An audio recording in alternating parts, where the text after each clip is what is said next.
Hey Physicists, what's the crack? So today we're going to look at some periods of rotation, okay? So it's like a little bit of circular motion and gravitational fields, okay?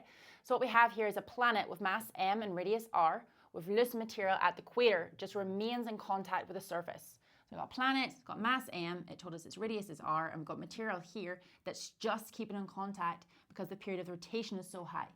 So I know first there's going to be a force of attraction between those, so F equals G, m1, m2 over r squared.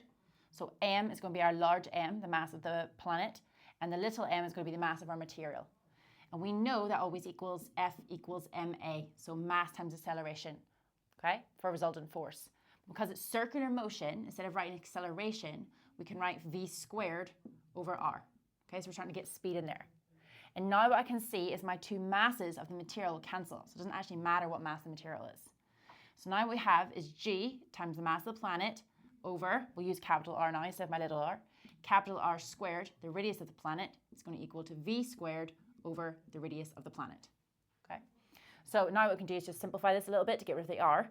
So what I can do is multiply both sides by r. So now I have g times m over r equals v squared. Okay.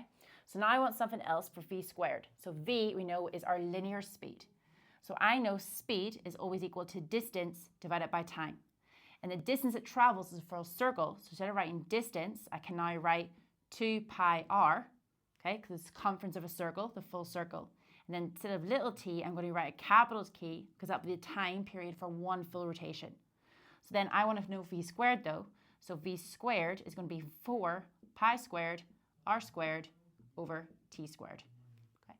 So now instead of having my v squared here, I can plug in those numbers. So what I have now is 4 pi squared r squared over t squared. Okay, and what it wants me to find out is what the period of rotation of that planet is. So what I want to know is what t squared is. So I can just rearrange this slightly. So what I have now is t squared. So if you cross multiply, t squared is going to equal 4 pi squared r cubed divided by gm. So if I just want to know t by itself, I have to look to see which one of these options it could be. So just to have t by itself, I take the square root of all of that. So t by itself, the square root of 4 is 2. Square root of pi squared is just pi. And then a square root of r cubed over gm. So hopefully that's one of our options. So r cubed over gm 2 pi, it must be the third option.